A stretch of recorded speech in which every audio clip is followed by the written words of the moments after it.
Om Sahana Bhavatu. Om Sahana Bhavatu. Sahano Bhunaktu. Sahano Bhunaktu. Sahaviryam Karavavahai. Sahaviryam Karavavahai. Tejasvinavadhitamastu. Tejasvinavadhitamastu. Ma vidvishavahai.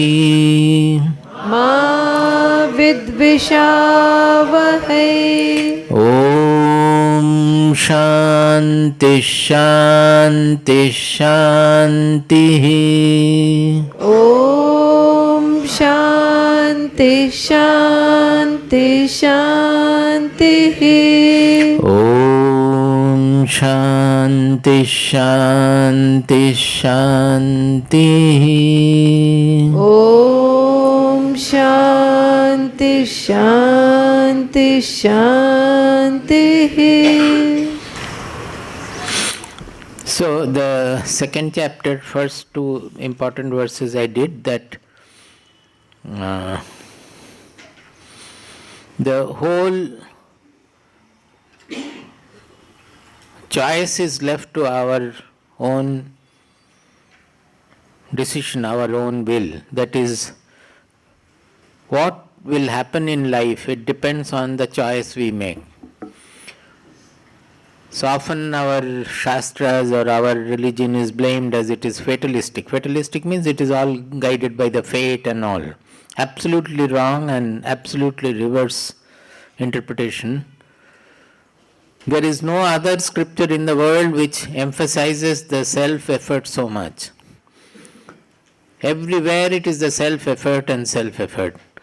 Everything is made to make us responsible for whatever happens in our life, except the fifth element like Daiva, some providential element will be there.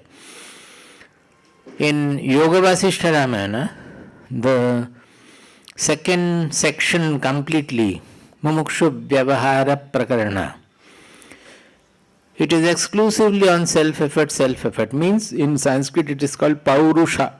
Paurusha means the whatever conscious awareness we have within, the implementing that.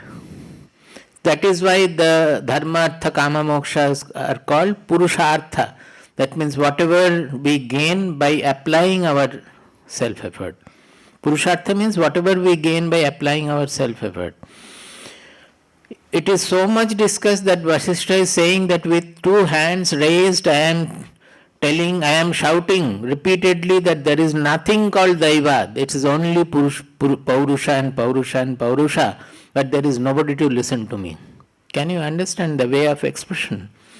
That means there is a tendency in us, in human beings, to always blame fate. Anything happening, हमारा fate है, हमारा भाग्य है. भाग्य नहीं है, हमारा choice है. We should understand that is what our shastras are saying. So he became so desperate that he is saying, with two hands raised I am shouting, but nobody is there to listen to me. Shouting what? That there is nothing called Daiva, it is only Paurusha, Paurusha. Daiva element is there. But when he is saying like that, means it is our choice that we take the life in whichever manner. So the second chapter, after the test of Nachiketa, after Nachiketa passed the test, and what did he do there? It was all Nachiketa's choice, that he rejected everything in preference to his question for the truth, his inquiry about the truth. So Yamaraja starts with that it is for people to make the choice. The nature is always carrying the two options before us, Shreyas and Preyas. This we should not forget. These two words should come to our mind. As I was telling about the Bhadram in the, not here, somewhere else. That some such small mantra-like words, if you remember it, you will find that while interacting in the world, it will come in the right time to caution you, to bring your viveka alive. Shreyas and Preyas. So, dhiraha are those who goes around the situation, goes into the situation, analyzes very well, and always opts for Shreyas in preference to Preyas. Whereas mandas are those who are always looking for the Preyas, and that Preyas takes them away from the Shreyas. And why do they look for the Preyas? Because they are only looking at life in terms of possessiveness. Whereas dispossessiveness gives us peace, gives us joy. When we can dispossess the whole world, including our own egoistic personality, then we get fulfilled, we get flooded with joy. But it is the possessiveness which is hindering our joy. And the mandaha only thinking of yogakshema, that is whatever they have, they don't want to lose anything from them, from that possession, and wants to add more and more and more. And because of that, they are always choosing the Preyas. Now the question can be, Swamiji, how do we know that situation, I have two options A and B path? How do I know which will lead me to Shreyas and which will lead me to Preyas? That judgment is not always easy. It needs a lot of viveka to judge. There is a simple thumb rule for that, provided we apply it. The more we apply it, it becomes real to us, and after a few times we apply it, it becomes natural for us. The thumb rule is that whenever two options are there, look within and find out what is the response of the mind. That is, am I feeling, suppose I take path A, will I feel small within or expanded within? Will I feel weak within or stronger within?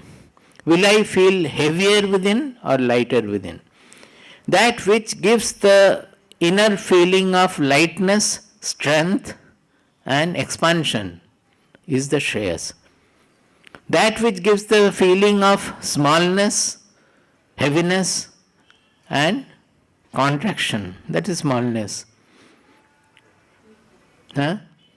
Weakness, that is the wrong path. That is not the path to Shreyas. How do I say? What is the soul? The soul is to know that the I, the identity, is not restricted by anything at all. The soul is universal, infinite, all, everywhere it is the same. So, but our idea of the I is, I am small, encapsulated by the body-mind personality. So, what will take our this small I, that identity, from this small, limited, constricted self to the infinite self? It is very simple mathematics. From small to big number, how do you get at it? You have to expand. And what is that expansion? It is not outer expansion of material or kingship or anything, or body. It's an inner expansion of our identity. That is, as I feel now selfish, small, only looking into my own aspects, etc., a small I we always preserve very carefully. That I has to expand and become infinite, embracing the whole world. So the process of sadhana is only expansion. That means whatever leads us to expansion within will lead us to the Shreyas. Whatever leads us to, makes us more constricted, is against the Shreyas. It will lead us away from Shreyas. Is there any doubt about it? It should be very clear. It's a thumb rule. So we should never say that we don't know which is the path. We know. We can always look into ourselves and see the reaction. And all the courage to choose the path of Shreyas also will come from within. Atmana vindate viryam. It comes from within. So initially the choice may be harder because our external greed, desires, etc., fear for facing something we dislike. That is another great obstacle. That fear of facing what we don't like, what we dislike, and fear of losing what we like. These are the mainly fears: fear of losing what we like and fear of facing what we dislike. All those fears have to be overcome by gaining the courage from within only. So, Once we make the choice, we will understand the result of it. That immediately the expansion, the lightness and the freedom we get, that will enrich us. And if we go on applying this thumb rule a few number of times, you will find that it is becoming clearer and clearer and easier for me to make the choice. What happens? This inner voice, nobody can say that it is not there, because we are all the soul. In reality, we are that infinite soul. So the reality of the soul is always speaking from inside. Is there anybody who doesn't like love? Everybody would like to be loved, but actually we miss that actually it is the love which gives us the joy. So if we start loving everybody, irrespective of whether he is my friend or not, then automatically we become joyous always. So love is a common criteria for everybody. It is a criterion of the soul. Does anybody likes to get stressed, or everybody likes freedom? Freedom is the common criterion of the soul.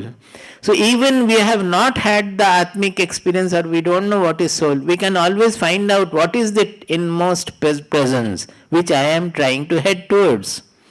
It means expansion, it means infinitude, it means lightness, it means freedom, it means love. So that should be the model of the soul in our interactions. So normally that inner voice which is projecting these dimensions, soul dimension in us, it remains covered by what? By our greed, fear, etc. with the world. That is, we are not, this inner voice is not clear because we are not heeding it. From inside it is saying that no, this is not the right, you are doing something wrong. But our greed, our fear, our desires, they don't allow us to heed the inner voice. So because you are not heeding the inner voice, it remains subdued. That is what is meant by Atmaha. We have all subdued our Atma. We have killed our Atma. So the moment you give life to this Atma, you give recognition to this inner voice, it starts becoming louder and louder, clearer and clearer. After some time you don't have to think at all. You will find that it is very loud and clear. You don't have, because the moment you give the preference, you give its value, the effect of the greed and slavery to the worldly situation, worldly circumstances, they go down. The moment you are becoming anchored in the soul, the worldly covering, the worldly attractions, repulsions, that ragadvesha cover will slowly start fading. And that will become, the anchorage will become stronger and stronger. So the inner voice will become louder and louder. The more we heed, the more it will become louder and clearer. After some time, you will find that it has become your nature. You don't have to think anymore. You are doing according to that. That is what he says, Atma Vashair Vidhe Atma. The shloka I said the first day, Ragadvesha Viyukta is, I spoke in the evening class. That Bhagavad Gita's great discovery is that Ragadvesha, that clinging to what I like and hating what I dislike. If we can keep that away, sublimate that more and more and more. Ragadvesha Viyukta is to Vishayan Indreshcharan. We interact with the same world, with the same sense organs, with the same limbs, everything. But Atma Vashair Vidhe Atma. He is not slave to the worldly situation, slave to the objects. He is under the control, under the guidance of his Atma. He is always anchored in his inmost reality, inmost soul. Vidhe Atma, he doesn't work under the compulsion of external compulsion of fear, greed, or even self-control, as we say. No self-control. He works simply by the niyama coming from within, from the Atma. He is under the guidance of the Atma. So he doesn't have to think even dharma and adharma also. He goes beyond dharma adharma. Because he will not commit adharma. He is always anchored in the soul. He is not slave to the attraction, repulsion of the world. So he transcends dharma dharma there. He remains anchored in the soul. Atma Vashair Vidhe Atma. What happens to him? Prasadam Adhigacchati. Bhagavad Gita doesn't speak so much about ecstasy and all. Atyantam Sukham is there. Prasada is the ultimate, placidity of the mind. This placidity is such that it will remain in Sukha as well as Dukkha. This is the equality Bhagavad Gita is speaking. When we are able to overcome raga dvesha, what will happen? Sukha also is there, dukkha also there. You will not run away from dukkha, you will not run after sukha, because in both conditions you will have an equanimity which is called prasada, the placidity. I have told so many times that we go to a saint to take prasada. This is the prasada. Prasada is not the material sweet, but because people will not understand, they are fooled by giving a prasada. Sweet prasada. Actually, it is a sweet, inner sweetness which is the prasada for going to a saint. You should gain that placidity of the mind. That is the prasada. I have told you the story in Rishikesh. The one Mahatma lady had come from a distance. From morning, we were also going and sitting there throughout the day as long as possible. So that lady used to come and sit from the morning in the satsang. That day, she was repeatedly reminding the Mahatma, Maharaj, you have not given me prasada today. The Maharaj will look at her. That day she was leaving. She is going back. So naturally it's more important day. Again after some time she will ask that, Maharaj, today you have not given me prasada. Prasada to de diye hai. I have given you prasada. No Maharaj, you have forgotten, you have not given me prasada. Oh, acha. Again she asked, prasada to de chuke hain. I have given you prasada. No Maharaj, you have not given. Oh, I have not given. Well, take this prasada. Gave that makhana and whatever he used to give as that. And the lady was very happy and went away. This is the real prasada is the placidity of the mind which we sit near. When we sit near the saint, you will find automatically a peace, an inner antashitalata, it is said, inner bath, that should dawn in your mind. That is the prasada. In Yoga Vasishtha it is there. How do you know that? There are so many charlatans also. How do you know that you have gone to a real saint who can become your guru or not? How do you judge? Because you have a limited sense. How will you judge the guru who is much in an advanced stage of mind or so? Yoga Vasishtha says you go and sit near the person, even without talking anything, without asking any question. You will find, if you find that all the thoughts have gone, there is an antashitalata, there is an inner bath in you, then understand that he is the right person.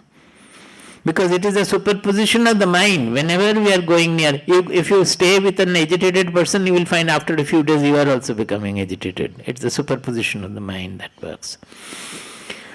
So this Shreyas cha Preyas cha, it's a two very important shlokas where it is exclusively telling that we are all responsible for whatever happens in our life. It is for us to make the choice, and it depends on what choice we make, that governs the life. There are some other shlokas also further elaborating that point. That we will not do.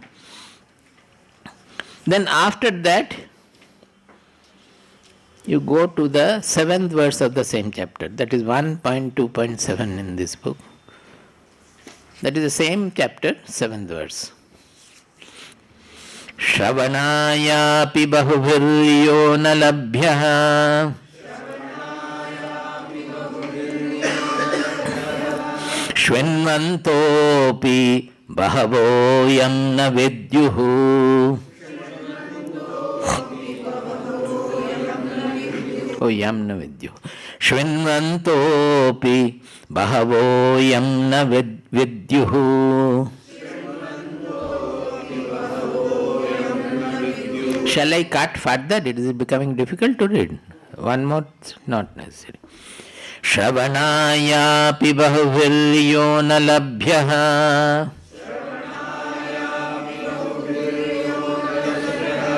Shinvantopi bahavo yam na vidyuhu. Ashcharyo vakta kushalosya labdha Ashcharyo jnata kushalanushishtah Shravanayapi bahubhiryo na labhyah Shinvantopi bahavo yam na vidyuhu Ascharyo vakta kushalosya labdha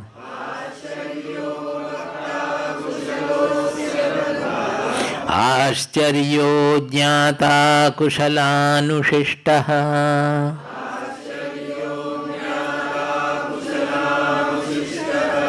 He says, Shravanayapi bahuviryo labhya. Jamaraja was saying that, see, the Nachiketa, you have asked for this knowledge, what happens when the body falls. Is there anything or not? That means the body need not fall, but is there any presence which is not visible to our, perceptible to our senses, which is transcending the senses?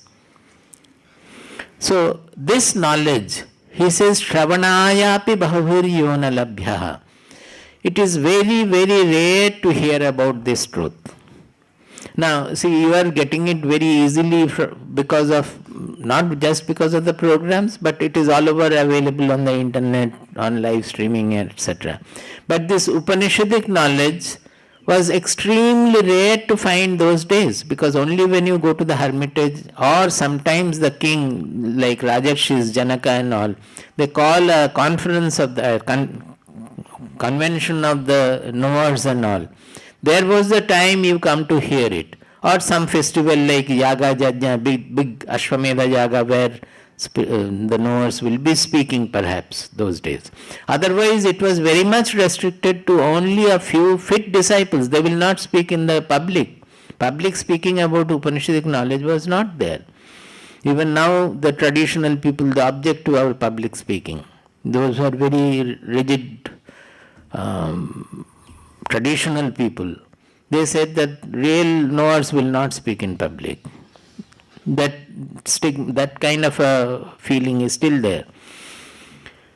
But those days, I think it became available only from Vivekananda's time. Shankaracharya was also not speaking in public. He was going and arguing. During Vivekananda's time, it became available to the West, and from that all the technology is being used slowly and it becomes available to people. Otherwise, it's very, very rare to hear. Not only that, if you look into another way also, how many people come to listen to it? In the whole world, it's a very, very, very fractional percentage, and in our country still more people are there. But if you think of the whole world, nobody listens to this. They don't want, or whatever. They are not hearing this at all. It's extremely rare to hear about this truth. And those days when they are meaning this, they meant that hear about this truth from a knower. Because Shravana, Manana, Nididhyasana, that Shravana, listening, means listening from a knower guru, from a realized guru. That is understood, because there was no other Shravana at that time. Now theoretical knowledge and preaching, and even in the university courses, everything is there. So it is extremely, why they are saying this? To give anything, they have to first of all speak about the value of what is being given. See, if I give you a diamond and I don't tell you that it is an uncut diamond, you may throw it as a glass piece, is it not so? I have to tell you that it is extremely costly, it has to be cut properly, and it's a very good diamond, rare diamond. Then all the interest and attention will be there. That is why you find in Bhagavad Gita also, before Krishna discloses something, he says that the greatness of this knowledge, whatever it is the secret of the secret, it is the most secret, the highest, like that he says, so that Arjuna's attention is called to that. The value of what we are saying, that has to be presented before the listener, otherwise he will not be attentive to it. Baba had told me a story that goatman, shepherd, he was grazing his goats. So one day he got a stone which was sparkling and all, so he tied the stone with a thread and put it on his most beloved goat. Even in all the goats he must be liking one, so he put it on his neck. And they were grazing. One day a Jahuri means a jeweler, he happened to see it and he immediately identified that this is going to be a very, very costly diamond. So he asked to buy the goat. He said, no, you can take any other goat, but not this. This is, I like, this, my most beloved goat. I will not give it. He said, no, you, because if he asks for the diamond only, then he will understand that something is wrong with that. So he said, no, I want only this goat. So finally he went on increasing his money for that, what price he will give. So he could not hold further, because money is more powerful than love. So he gave it. And the person took it and cut it and had it. So Baba told me in a different perspective that to know a seeker, a guru has to find out a seeker. The seeker might be an uncut diamond, but a real recognition of his values the guru has to make. See, when people are coming to you, they are in an uncut way. They may look very rough and tough also sometimes. But what is his inner value, whether he will be a very good seeker or not, sadhaka or not, that the guru has to point out. Just like the jeweler, he understands. So he will understand which other people will fail to understand. For example, if Swamiji even initiates a person, in our devotees there will be so much opposition. No, he is not a good person, he has done this, he has done that, so many things will come. We have to withstand all that, it comes. But Swamiji has his own way of finding out. There might be so many wrong with the person, but he has to find out the real diamond in him. So, anything precious, it is not easy to value it. So, it is for the speaker to present it in the manner to attract the attention of that. That is why also in our Shastras they used to exaggerate. It is not exaggerate, eulogization. That this is a great thing I am going to talk to you. Then you will be attentive. So, in truth also, Shravanayapi bahuvir yona labhya. It is not easily available at all. Shinvantopi bahavo yamna vidduhu. Even those who are listening, most of them are not yamna vidduhu. They are not coming to know of it. That means they are listening, but the essence of it, those who are listening, amongst them also, it is extremely rare that somebody, they step by step they are constructing the rarity of this communication of the knowledge. Because what he is going to do is to communicate the knowledge to Nachiketa. So this communication, how rare it is. It is very simple. Always it is said that the self-realization is very simple. But it is very difficult to find the simple path, because our mind is complicated and we go on complicating things. The very good example is Swamiji had been writing in the Vicharsita about Shikhidwaja and Chudala episode. That shows how it is. You have read, must be, that Chudala the queen, Shikhidwaja was the king. Chudala was a young queen, very young. One day she looked so beautiful that the king said that, what has happened to you? You are looking so beautiful and charming and shining. Your face is shining. Then Chudala simply says that what has happened to her? That she actually had realized the truth. She also had been seeker and she had some clarity about that and she realized the truth. So she spoke about the truth, what has happened to her. Immediately Shikhidwaja refuted everything, that you are a child, you don't know anything, like a fool you are talking, all those things. Actually it hurt Shikhidwaja's ego. And also his ego, which builds up the cover and complication and all that. So simply his analysis was, when I have not realized the truth, my young wife, such a small girl, how will she realize? Oh, kuch nahi hai. This happens to the husbands even now. Not in this scale, but to some scale we have found that both way, not only husband, it can be husband-wife also. Sometimes when the wife becomes spiritual, she thinks that I have become great and the husband is only materialistic, he only goes to the office, he doesn't know anything. When we meet the husband, we find the husband knows much better than the wife. good soul also. So this happens in both cases. But it was a case of a king, so naturally his ego got hurt. But Chudala went on explaining to him whatever had happened. The Shikidvaja did not understand. Finally, Shikidvaja one day ran away from the palace without telling anything to Chudala. One night he ran away.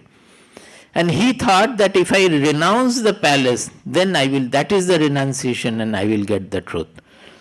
So he went to the forest. Chudala understood what has happened. So the story goes very long. It is a full book on that. I think SIR, the Science of Inner Redemption, third volume. The third volume is entirely on this story. That how one after another Shikidvaja wants to renounce, but he is not able to get at the truth. Finally, Chudala takes the disguise of a young brahmacharin and goes to him, and Shikidvaja finds that it's a bride, brahmacharin has come. It is not his wife. If he can recognize the wife, he will again run away and he will not like to hear from her. So she went in the form of a brahmacharin and started telling him.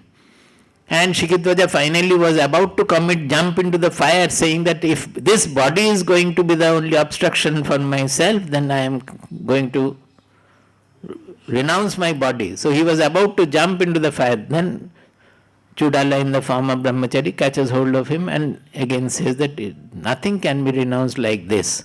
This renunciation is not going to work. The renunciation is within. Then she goes on preaching, and Shikidvaja also becomes a knower. That test of knowership also is there in the story. That what Chudala finds finally, that Shikidvaja is not affected by anything. The Yoga Vasishtha goes to the extreme to discuss and to describe the mind of a knower. That is, Shikidvaja one day went into the tent and found that Chudala is meeting another person. That she is in their own sexual layoff with another person. That also Shikidvaja found that fine. If that is going on, it is fine. That is, he is not affected by anything happening around him. So all those examples are that various things are discussed. Why did I say this? We make it complicated. That why he is saying that Shinvantopi Bhavo Yamna Vidyuhu. Those who are listening also, they are not able to know the truth because their mind is already complicated. So if you put something straight, they will complicate by their preconceived ideas. And you will find that in writing always, whatever simply you say, the newspapers will write something complicated because they are used to think in the complicated manner. That they are thinking in a traditional manner, ये छोड़ना है, वो छोड़ना है, ये लेना है, संन्यास लेना है, बहुत कुछ है उसमें. जो simple truth को simple समझना ये नहीं होता है. That understanding the simple truth in a simple manner, for that you need kora kagaj. Kora kagaj means absolutely blank sheet on which whatever you write it will become clear. If there is already so much, then you write, you will not be able to read. It so happened, again story is coming to my mind. After I took initiation from Baba, one of my known person also wanted to take initiation from me. The first people were my father and mother. They said that we have been looking for a guru. Now that you have got a guru, please take us also to him. So when I wrote to Baba that my parents want to take, oh yes, your parents, you should bring them and I will fulfill their. So the father and mother got initiated. Then another known person wanted to take initiation. Hearing about from me, he wrote a letter to Baba. So next time when I went to Baba, Baba said that, oh, your father and mother took initiation, but what is this person you have sent to me? He has written a 10-page letter to me. And what all question he has asked, he showed me the letter, and that in Yoga Vasishtha, there is 7 kinds of, 7 bhumis, that Jnana Bhumi is there, Sapta Bhumika it is called. There is a talk about Sapta Bhumika. Baba, to which bhumi you belong to? That is a question. So naturally he says that if I say I do belong to first bhumi or the 7th bhumi, how does it matter to this person who doesn't know anything about it? He knows only theoretically what are the Sapta Bhumis. So he wrote, of course, some reply he gave that there is a bhumi beyond all these 7 bhumi where all the bhumis are becoming same. I belong to that. So, or he did not say even I belong to that. He says that there is a bhumi where all the 7 bhumis are getting dissolved in it. So when I went there, he showed me the letter and said that, see, my name was Arup, so he always used to call me Arup. You can write on a kora kagaz, on a plain sheet, but when there is so much of writing from different scriptures you have read and you have complicated your mind with gichipichi, everything is marked. On that, can you write anything? It will not have its effect. So these are facts. So when he finally went for initiation, Baba stopped him from reading everything. He was again trying to take some book from there to read. Baba said, nothing doing, don't touch a book now. For 2 years you don't touch any book. It has to be done because this is how we get bound to various things. The joy of reading the philosophy, it is a great bondage. The theoretical philosophy, it gives us lot of delight.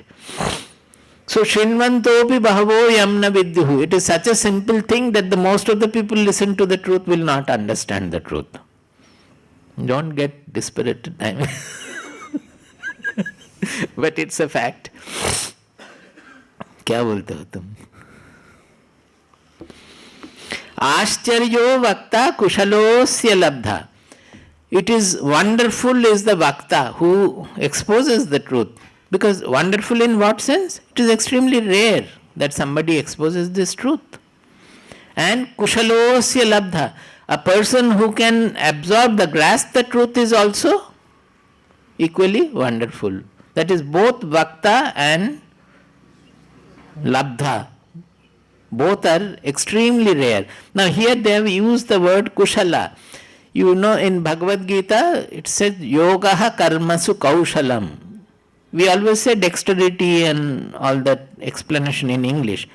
But this Kushala Shabda word has in Sanskrit, all we have to go into the etymology. Kushala word has come from Kushagrasa, from which silk is made. Silk, the origin of silk, that Kusha. Kusha is the grass with which the silk is made. Silk is made from the also, cocoon, from the worm, but the tasar or something is made from the Kushagrasa. So it actually means a silky, that it is not just dexterity, it is so silky in its way that yogaha karmasu kaushalam means if you are anchored in yoga, all actions, whether it is a war, whether it is killing your own people or killing the enemy or whatever, or doing anything great, everything will become silky. That is, it won't, because the desire is not there, anxiety or fear also is not there. So whatever comes, you go on doing. The silkiness of that easy way of life, that will be understood only then. So it is called sahaja, sahaja bhava. Sahaja, you know, sahaja means spontaneous, easy. Sahaja means which is with birth, it is our natural. It means natural actually. Sahaja, which is born with the person. Suppose I am born with my some innate nature. Sahaja, ja means born. Suja means well born. Vanaja means born in the forest. All are our workers in Trichyur. So sahaja means the born with the which is born with ease. That means our innate nature. So he becomes absolutely natural. Our Shastras say, tasya cheshta hi balavat. Shubham vapi, ashubham vapi. Yada yatkattum ayati tadatat kurute riju. About the knower, yada yatkattum ayati tadatat kurute rijuhu. Whatever comes to be done from time to time, he goes on doing it. Riju means straight, in a straightforward manner. No covering, nothing, not much of halla gulla about it, fanfare about it. Yada yatkattum ayati tadatat kurute riju. He goes on doing things in a straightforward, straight manner. Whatever comes to be done, he does. Shubham vapi, ashubham vapi. If it is auspicious, he does. But we will find it difficult to understand that even if it is ashubha also, he does it. Now, how does he do Ashubha? He will not do anything Ashubha out of his own greed or desire or anything. But in the ken of nature, there are, like the Mahabharata war, it's all Ashubha actually. But that Ashubha will take to a Shubha end. So that Ashubha is not really Ashubha. He had to kill his own teacher, own grandfather. Is it not all sinful? But that sin will not touch a person, a transcendental person, who is not doing out of his own attachment, raga, dvesha, or any other selfish motive. So Shubham Vapi, Ashubham Vapi. He will do everything in a simple manner. If a lie has to be told, he will simply speak the lie also, with no problem. But not with the aim of any gain or any selfish motive. I was speaking about something like this in a college in Bombay. The children were quite naughty. So one boy at the end of the lecture got up and said that, Swamiji, can you tell me when I can speak lie? They have their own simple ways. So I was in trouble. I was actually narrating about Vidyasagar episode where he was known for truth. So he spoke a lie in what situation I had told. Is it a lie or it is a super truth that he spoke? All those stories I told. So he simply got up and asked that, can you tell me when I can speak lie? I had to think a little, and then I told him that when it is not related to your any selfish aim, either to protect you from the wrong you have done, you would like to tell a lie to your father, or for gaining anything you may have to tell a lie to your teacher or friend or so. Not in any such circumstances, because it is all related to your personal gain, selfish. When it is for some worldly benefit or anything, there you can use the lie. I don't know, that poor boy was dispirited or he looked quite bright, of course. So, Shubham Vapi, Ashubham Vapi, Tasya Cheshta hi Balavat. His effort is like the child's effort. Sometimes playing this, sometimes playing that. A game which he was fully engrossed in, suddenly he throws away and goes away. Like that. So he becomes childlike, sahaja. That is the sahaja behavior. Why I said all this? Shrinvantopi bahavo yamna vidhu. Because the truth is so simple and straightforward that it is not understood by people who listen to it also. Ascharyo vakta kushalosya labdha. This speaker is wonderful, and the person who grasps the truth also is wonderful. Grasp in what manner? That it easily he grasps, but such a person is very rare. It is easily. We say that living in the Guru Sangha, living with the saint, he will have all the qualities unawares. Unawares, you understand? समझ में ही नहीं आएगा कुछ. अपने आप देखेंगे एक समय वो सब कुछ प्रेम भी, अंदर से प्रेम उत्पन्न हो रहा है सबके प्रति, कोई अफेक्टेशन भी नहीं है, हमेशा मन चीयरफुल रहता है. चीयरफुल मतलब ये नहीं है कि हमेशा जोक करते हैं, हंसते हैं, ऐसा नहीं है. प्रसाद रहता है मन में. It happens unaware. So we say that it is like the chemistry का वो क्या बोलते हैं? Osmosis. It is like osmosis. That is, you have a salt solution here and there is a semi-permeable jar, and outside you have pure water. After some time you will find that the salt has percolated into the pure water, or it can be the other way also, from here to there. That is, it has got mixed with that. There is no gravity or anything apparently, because it is just passing through. So like that we say that the qualities of the saint will automatically, osmosis process, it will get into the people who are associated. But it doesn't happen because of lack of humility. That if the Shishya is not open to the Guru, and why is he not open to the Guru? Because of ego, because of lack of humility, both. Ego के चलते नहीं होते हैं, अहंकार के चलते, और lack of humility भी, जो namrata and namrata is our namrata name given because he was not namra. Vinaya was given the name Vinaya because she lacked humility. So, all in the brahmachari names, all the names Swamiji gives is whatever quality he needs. So Prasanna Swarupa was given Prasanna because he was always grim. बहुत एकदम प्रसन्न नहीं रहते थे. So if the person is having humilities, flexibilities, softness, etc., and primarily the openness before the Guru, you have to be absolutely open like the book before the Guru, then this happens. Otherwise we restrict. It is not Guru's fault. We restrict the process of osmosis. We don't gain living in.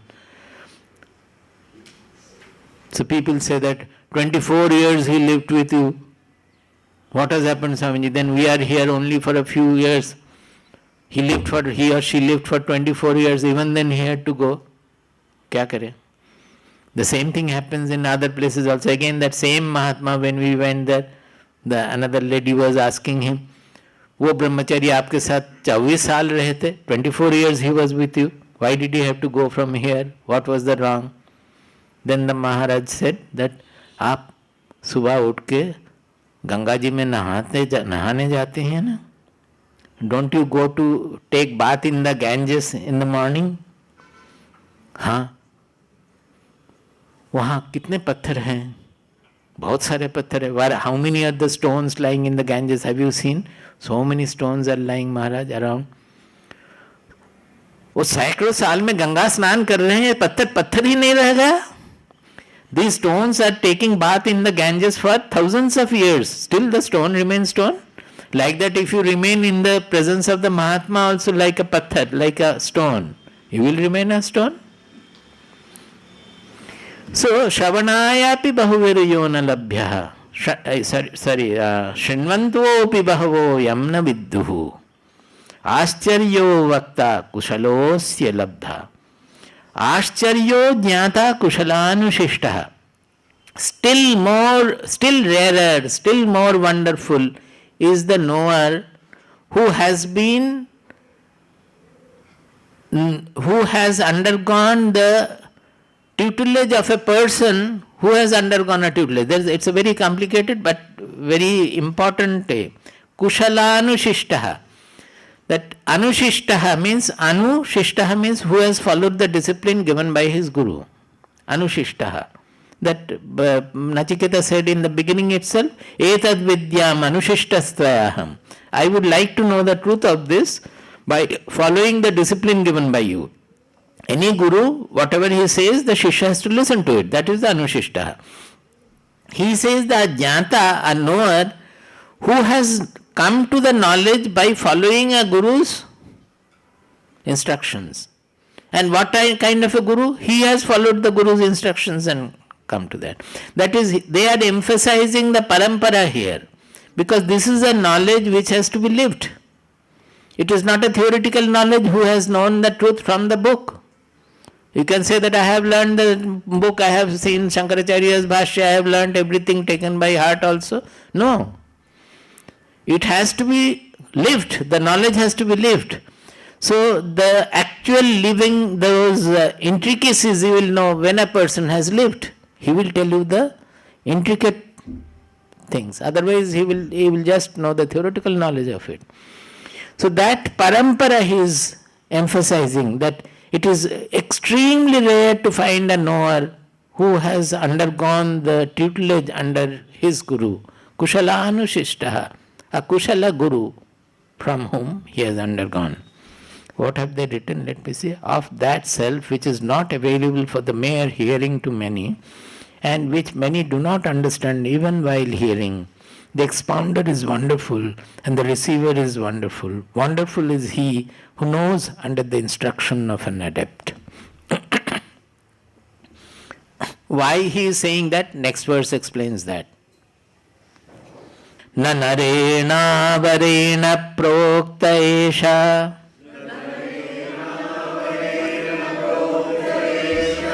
suvijñeyo bahudha चिन्त्यमानः सुविज्ञेयो बहुधा चिन्त्यमानः न नरेणावरेण प्रोक्त एषा न नरेणावरेण प्रोक्त एष सुविज्ञेयो बहुधा चिन्त्यमानः सुविज्ञेयो बहुधा चिन्त्यमानः अनन्यप्रोक्ते गतिरत्र नास्ति अनन्यप्रोक्ते गतिरत्र नास्ति अनीयान् ह्यतर्क्यम् अनुप्रमाणात् अनीयान् ह्यतर्क्यम् अनुप्रमाणात् अनन्यप्रोक्ते गतिरत्र नास्ति अनन्यप्रोक्ते गतिरत्र नास्ति अनीयान् ह्यतर्क्यम् अनुप्रमाणात्.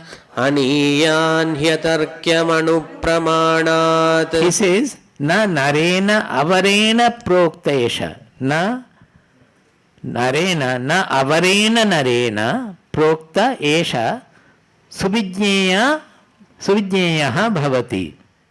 That means this knowledge, if it is spoken or taught by a person, narena means by a man who is avara, that means who has not realized. Avara means inferior. That means those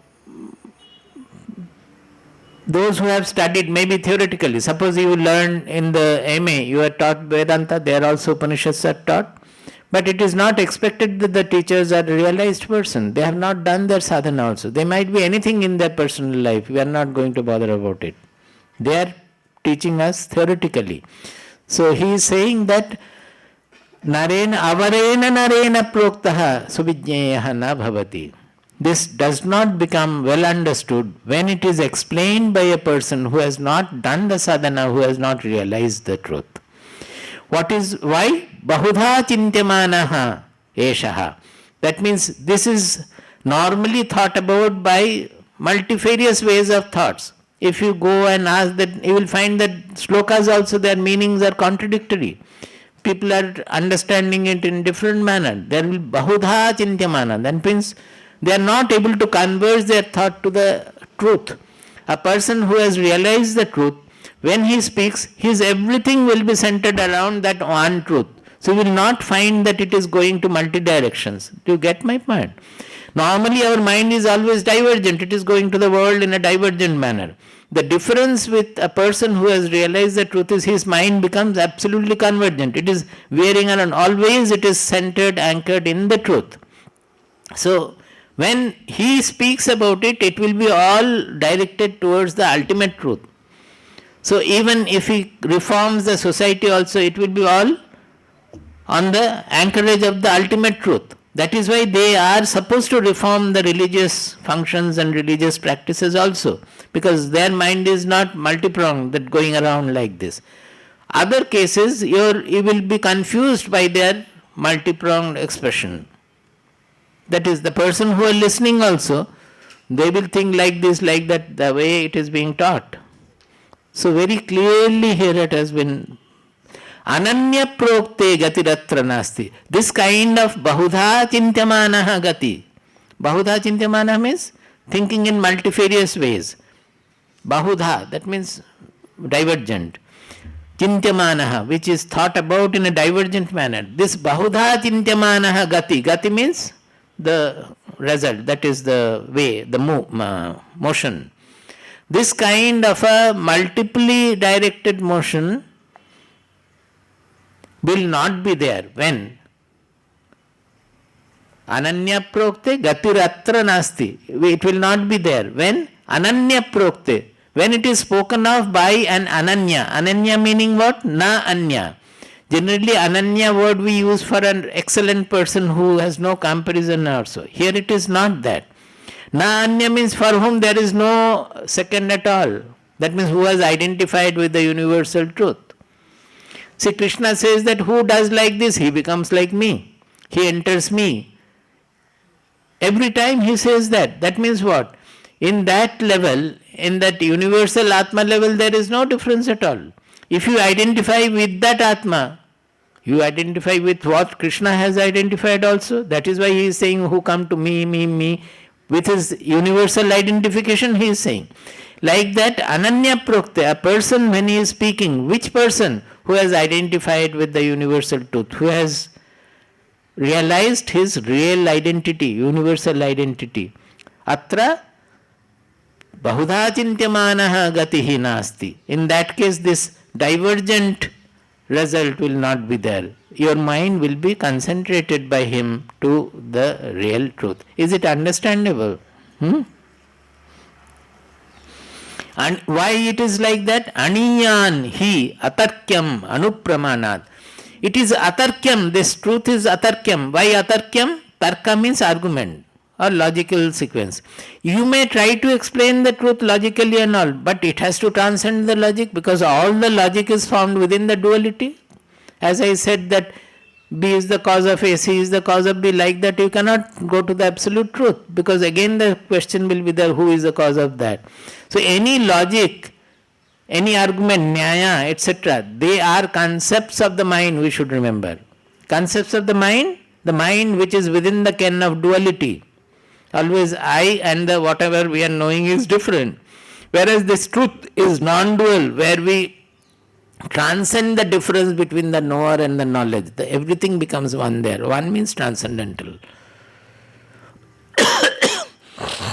So it is he atarkyam, this truth is atarkyam, it cannot be established by only argument.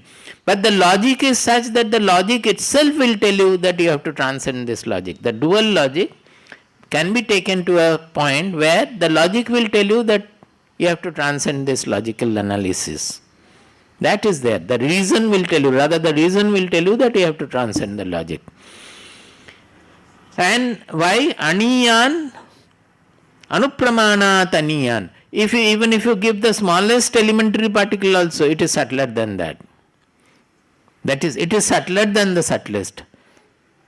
Anupramanat, anu means the smallest particle. And it is aniyan, smallest means it is subtle. Aniyan means it is even subtler than that. So subtler than the subtlest.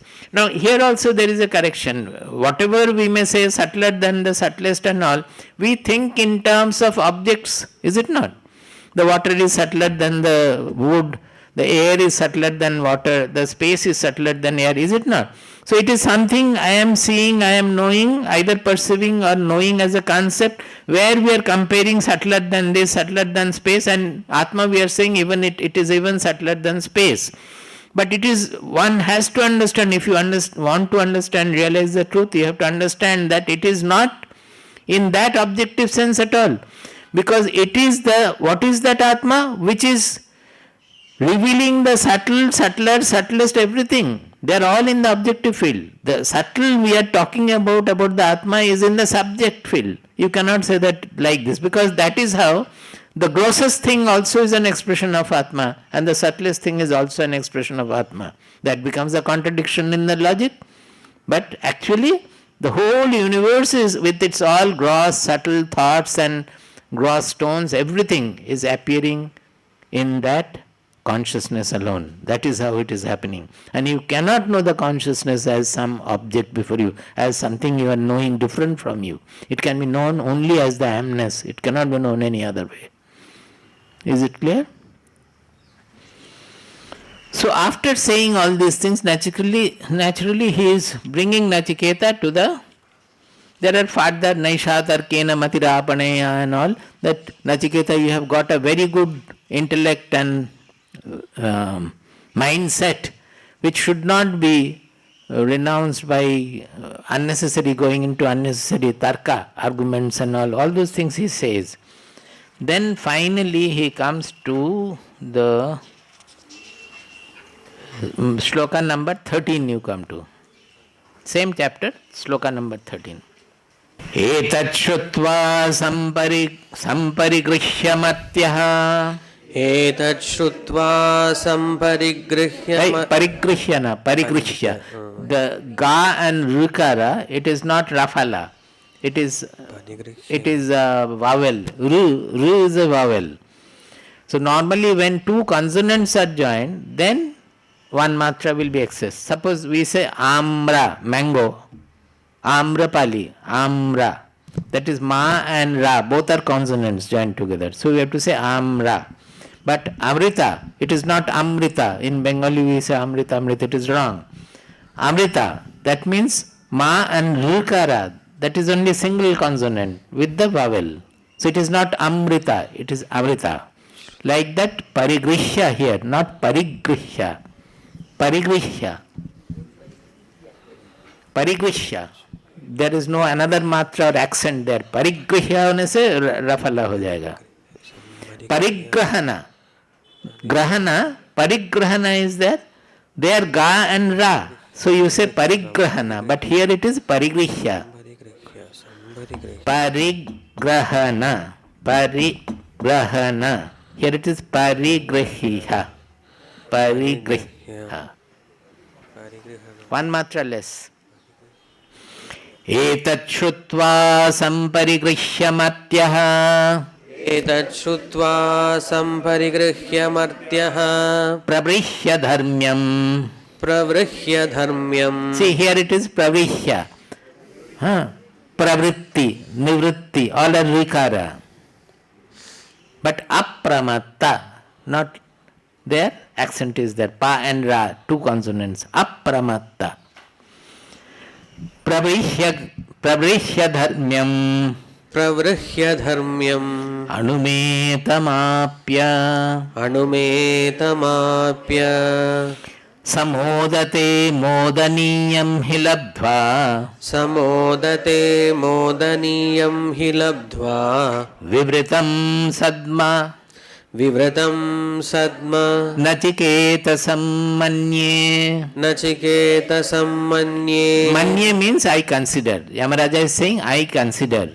Manye. Aham kim manye? What do I consider? Sadma vivritam nachiketasam. In front of Nachiketa, this Brahma sadhana. Sadma means palace, the sadhana. The palace of Brahman. It is figurative expression. That means the knowledge, Brahma Vidya is wide open for him. I consider that the palace of Brahman is absolute. Vivritam means khula hai, pura khula hai. Vivritam bolta hai na, pura khula. Absolutely open before Nachiketa. Why it is absolutely open? He can simply walk in, it means. That means you are fit for having the knowledge. You simply walk into the Brahma sadhana. Brahma Vidya is for you. Why? He is saying, Etat shrutva samparigrihya matyah. Matyah means the mortal man. Again see, they are referring to Matya. Manushya they are not saying. Matyah they are saying. That means we are mortal now. That mortal man, after listening to this, just now he has been speaking about Shravanaya, Api Bahuviriryona Labhya, etc. That listening to this truth, a mortal man, what happens to him? Pravrihya dharmyam anumetamapya. Pravishya means like you remove the munja from the grass, that is a pith from a grass. You have seen some that inside pith you take out and from the shell. So it is like you have to separate this soul from the sheath of the body-mind personality, from the gross and subtle personality which is giving you the egoistic idea about your own identity. That egoistic I has to get dissolved in that transcendental I. So how do you do it? You have to, as I am repeatedly telling him, it is not the object, it is the subject. The moment we say something subtle or this or that, we think in terms of objective terms. So we have to be very attentive, very analytic, very inquiring about the whole thing. Just like removing the pith from the grass, like that. So we have to isolate that non-perceived, imperceptible Atma, but which is the only presence, which is always there, without whom no perception can take place. Our life is full of sensory perceptions, always, or inner perceptions of the thought and all. They are all small, fragmented things. We have to sieve it out of all the small, fragmented appearance. You have to sieve out that which is never undergoing any fragmentation at all, which is all pervading everywhere, or rather the all is appearing in that. So what does he do after listening to this truth? The Martya, a mortal man, he sieves, he shifts shift, no? The sifting.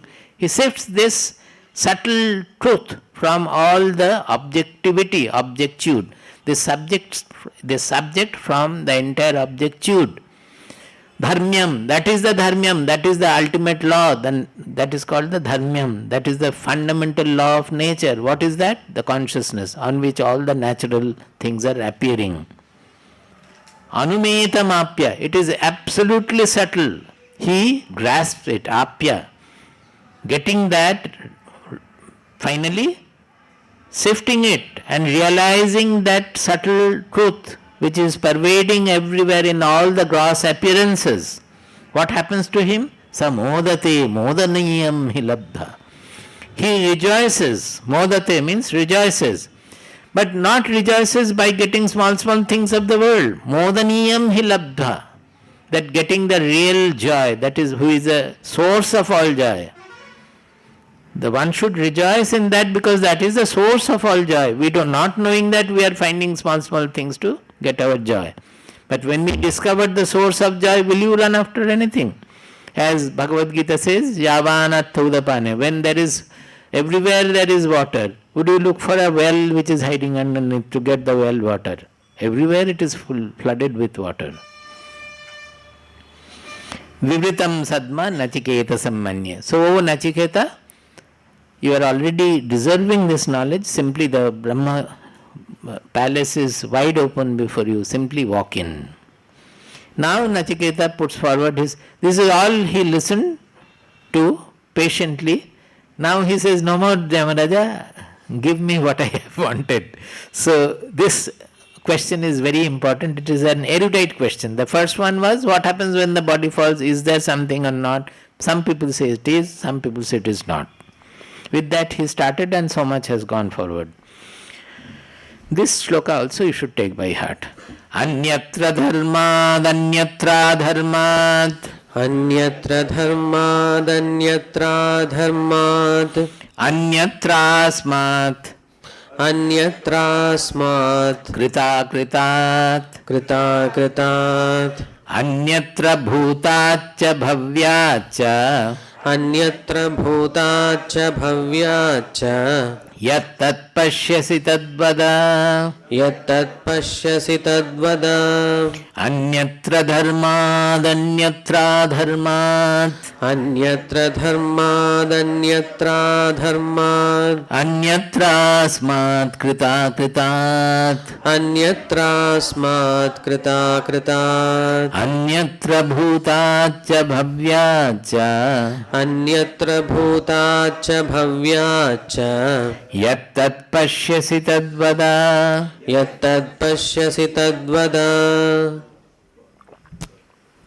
He says the last line is Yat tat pashyasi tadvada. If you see anything like this, whatever you are seeing like this, as he has said in the first 3 lines, you tell me about that. That means he has been asking about the ultimate truth. So he is now in a way defining that this is the transcendental truth I am looking for. Yamaraja, don't make a mistake. I am not looking for any objective truth at all. This is the truth I am looking for. If you have anything like that, you tell me. What is the truth? I have understood that it is not within the code of dharma and adharma, which we have learned in our religion itself. In our elementary class we learned dharma and adharma. So if you know anything which transcends the code of dharma and adharma, virtue and vice, all the dualities. So the truth I would like to hear should be beyond dharma and adharma. Then anyatra asmat krita kritat. Krita and akrita means cause and effect. That if you know anything beyond the chain of causality, cause and effect, then you tell me about that. Why chain of causality? The whole creation, it has a cause. The whole earth has come from the sun. The vegetation has come from the earth. The human beings or any living beings have come from the earth because the earth earlier was not having the living beings there. So the whole creation is a causal chain. If you go back to the ultimate cause also, naturally the question will be there, What is the cause of that? If you say Big Bang also, where from did the Big Bang come? What is the cause of that? So he understood that this causality will never lead us to the ultimate truth. If at all there is any ultimate truth, it cannot be attained by causality. This is by definition of causality. Because it is infinite regression. In Sanskrit we call it anavastha dosha. That is, causality is such that if you go up to Z also you will ask where from did Z come. It's very embedded in the causality. So if at all there is any absolute cause, then it has to be beyond causality. So Yamaraja, if you know anything which is beyond causality, you tell me about that. Because the whole objectude, the objective universe, including of which our body, mind, personality is a product, everything is causal. Anyatra bhutacha bhavyacha, that which is transcending the past and the future. I have explained this shloka someday of this evening or morning. Which transcends past and future. That means which transcends time. This causality and time are interrelated. If something transcends causality, means it transcends time also, because that which precedes, that which is the cause precedes in time, is it not? That which is following in time is called the effect. So they are interrelated. This concept of time and causality, it is inherent in our mind. It's all a mental concept. The time is a mental concept. The causality is a mental concept. God is a mental concept. Truth is a mental concept. Finally, we have to surpass, transcend everything. So that is why we said that the truth cannot be expressed. Avang manaso gocharaha. Whatever expression you make, it will be within the ken of duality. It is a mind, mental expression. So we have to go beyond the mind. With the mind, with the intelligence, we have to go beyond mind and intelligence. So, also I said that he has not mentioned about the present, because that day I explained that the limit of presence is zero. That anything before, say 10 to the power minus 100 second before is past, and 10 to the power minus 100 second forward is the future. So the entire time, present does not exist. Present is zero. Actually it is not so. The present is the thing which means the transcendental, which is beyond time. So present is not zero, it is infinity also. You call it zero, you call it infinity, it doesn't matter. It is not in the objectude. That is the real present. That is why in many spiritual books you will find that they will talk about the present, living in the present, living in the present. We think that living in the present means living in the present and forget about the past and future. It's not so. Living in the present means living in that transcendental reality which is beyond time. That means always in working also, in interactive life also, be aware of that consciousness on which the time, space, everything is projected, everything is appearing to be. That is living in the present. That means you can never forget the soul, because even your forgetfulness is an expression in the soul.